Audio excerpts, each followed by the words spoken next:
വയനാട് പോത്തുംകാല് കഴിക്കാനായിട്ടാണ് കേട്ടാ ഇവിടത്തേക്ക് വന്നത്. സാധനം വയനാട് വന്നിട്ട് വാങ്ങിച്ചിട്ടുണ്ടെങ്കിൽ നിങ്ങളെ പുറക്കുന്ന പിള്ളേർ മൊബൈലെല്ലാം ചോദിക്കുന്നുണ്ടെങ്കിൽ ഇത് പൊട്ടിച്ചിട്ട് കൊണ്ടിക്കരച്ച് കൊടുത്താൽ പണ്ഡിതനാണെന്ന് തോന്നുന്നു.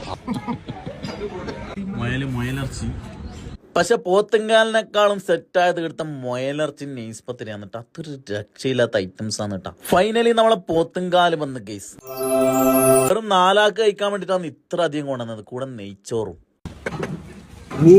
ഈ പോത്തുംകാലിനോടത്ത മജ തട്ടിയെടുത്തിട്ട് അത് ചോറും കൂട്ടി കഴിക്കുമ്പോൾ സംഭവം അടിപൊളിയാന്ന് കേട്ടോ. കൊറേ മണിക്കൂറോളം കുക്ക് ചെയ്തിട്ടാണ് ഈ ഐറ്റംസ് ഇങ്ങനെ ആക്കിയിട്ട് എടുക്കുന്നത്. എന്തായാലും മസ്റ്റ് ട്രൈ ആണ് കേട്ടോ. അത് ഞങ്ങളൊന്നും കാണുന്നുമില്ല കേൾക്കുന്നുമില്ല.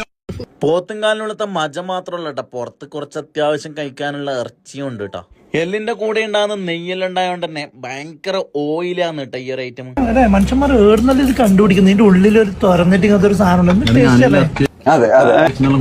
വയനാടൻ പോത്തുംകാലി ഫേമസ് ആയത് ഈ അൽ നസീം ഹോട്ടലിൽ തന്നെയാണ് കേട്ടോ.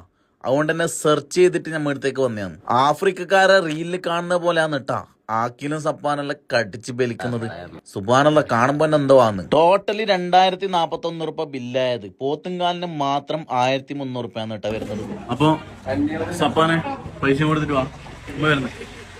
കോറോ എന്നുള്ള സ്ഥലത്താണ് കേട്ടോ അൽ നസീം ഹോട്ടല്.